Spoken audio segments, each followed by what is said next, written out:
जैसा कि यहाँ देखा जा रहा है कि राज्य के इंटरमीडिएट स्तर की शिक्षा प्रदान करने का मान्यता प्राप्त सभी इंटरमीडिएट 2024 से 26 का मेरिट लिस्ट 11वीं में नामांकन के लिए जारी कर दिया गया है। 14/5/2024 से 20/5/2024 तक नामांकन मान्य होगा। 20 के बाद नामांकन नहीं हो पाएगा। तो वैसे में छात्र को नामांकन करवा ही लेने में फ़ायदा है, वरना आपकी नामांकन रद्द भी हो सकती है। और अगर आगे की लिस्ट निकले तो फिर से आपको नामांकन के लिए एप्लीकेशन फॉर्म भरना पड़ेगा। तो मेरे प्यारे बच्चों, आपको सारा डिटेल्स इस वीडियो के माध्यम से एडमिशन को लेकर के बता देता हूं। आप वीडियो में अगर नए हैं तो चैनल को सब्सक्राइब जरूर से कर ले, दोस्तों तक जरूर शेयर करिए ताकि कोई भी नोटिफिकेशन आए तो आप तक तुरंत पहुँच जाए। यहाँ पर बिहार विद्यालय परीक्षा समिति की तरफ से साफ तौर पर लिख दिया गया है कि 11/4/2024 से 20/4/2024 तक ही आपका एडमिशन का क्रिया चलेगा, है ना। यहाँ पे मेरे प्यारे बच्चों कुछ बातें हैं जो कि आपको नई जानकारी है, अब मैं इस वीडियो के माध्यम से बताने जा रहा हूँ। दिनांक 8/5/2024 को 13 से 2024 तक में इंटरमीडिएट नामांकन 2024 से 26 11वीं कक्षा नामांकन हेतु यहाँ पे फिर से आवेदन किया जा रहा। अब ये किन के लिए है? तो कई बच्चे का सीबीएसई का रिजल्ट निकला।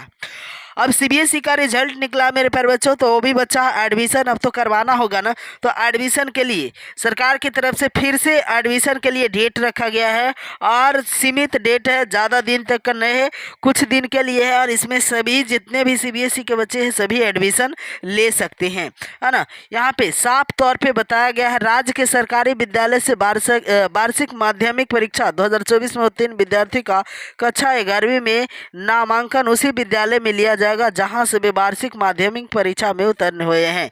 तो ये जो अपडेट्स है वो छात्र के लिए है जो छात्र पहले से 10वीं कक्षा में एडमिशन ले चुके थे, उसके बाद उसी कक्षा में आप 11वीं का भी एडमिशन ले सकते हैं। तो उनका एडमिशन जो है एकदम तुरंत हो जाएगा बिना एसएलसी के। लेकिन विशेष परिस्थिति में यदि कोई विद्यार्थी स्कूल विद्यालय से दूसरे विद्यालय में नामांकन करवाना चाहता है तो उसे जो है कि एसएलसी ले जाना पड़ेगा, दूसरी स्कूल में एसएलसी ले जाना पड़ेगा, है ना। तब जाकर के आपका नामांकन होगा। शॉर्टकट में मैं बता रहा हूँ आपको, सारा डिटेल्स जानना बहुत ज़्यादा ज़रूरी है मेरे प्यारे बच्चों, वरना आप बहुत ज़्यादा पछताओगे अगर किसी तरह का गलती हो जाएगी तो मेरे प्यारे बच्चे यहाँ साफ तौर पे लिखा गया है 11वीं में नामांकन होती सरकारी विद्यालय विकल्प नहीं दिया जाएगा। उसमें 10वीं परीक्षा उत्तीर्ण नामांकन उनके मूल सरकारी विद्यालय के द्वारा मान्य आवेदन विकल्प अंकित संकाय किए जाएंगे, है ना। अगर किसी सरकारी विद्यालय में नामांकन हेतु खास संकाय को उपलब्ध नहीं है तो शिक्षा विभाग फिर से संकाय उपलब्ध सुनिश्चित की जाएगी। मतलब अगर एडमिशन के बाद कुछ जगह बचेगी तो फिर से आवेदन के लिए सरकार की तरफ से नोटिफिकेशन आएगा और फिर से आवेदन के लिए जो है कि फॉर्म भर सकते हैं, है ना। यहाँ पे स्लाइड अप के लिए अगर बात किया जाए कि अगर आप स्कूल चेंज करना चाहते हैं तो स्लाइड अप के लिए आप स्पोर्ट एडमिशन करवा सकते हैं, लेकिन पहली मेरिट लिस्ट जो आपका आ गया है उसमें आपको एडमिशन लेना पड़ेगा, उसके बाद आप स्पोर्ट एडमिशन ले सकते हैं, है ना। लेकिन अगर पहली मेरिट लिस्ट के अनुसार आप नामांकन नहीं करवाए तो आपका स्पॉट एडमिशन जो है नहीं हो पाएगा। स्पॉट एडमिशन के लिए भी आपको ये क्रिया करना पड़ेगा कि पहली मेरिट लिस्ट में जो नाम आया है आपका उस स्कूल में जाकर आपको एडमिशन करवाना होगा। यहाँ पे इंटरियर शिक्षण संस्थानों में 11वीं नामांकन हेतु सीट की संख्याएं कुल संख्या जो है कि जितना भी है संख्या, उस संख्या फुल होने के बाद फिर से आपको डेट दिया जाएगा और उस डेट में आपको एडमिशन करवा लेना होगा। यहाँ पे देखिएगा साफ तौर पे लिखा गया है 14/5/2024 से 20/5/2024 तक बदलाव कर सकते हैं।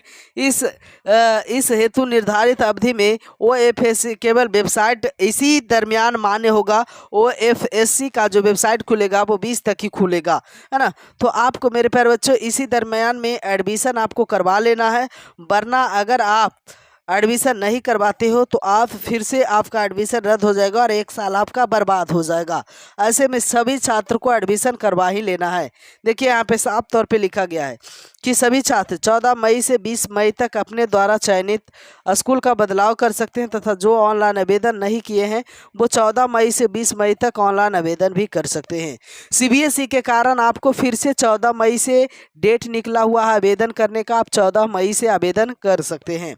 ये सीबीएसई के कारण है। अगर आप आवेदन नहीं करोगे तो फिर आपको इसके बाद आपको टाइम निकालना मुश्किल हो जाएगा। तो thanks for watching this video. फिर मिलेंगे अगले वीडियो में। अगर किसी तरह का नोटिफिकेशन का ज़रूरत पड़ता है तो आप इस वीडियो में कमेंट जरूर करिएगा। धन्यवाद।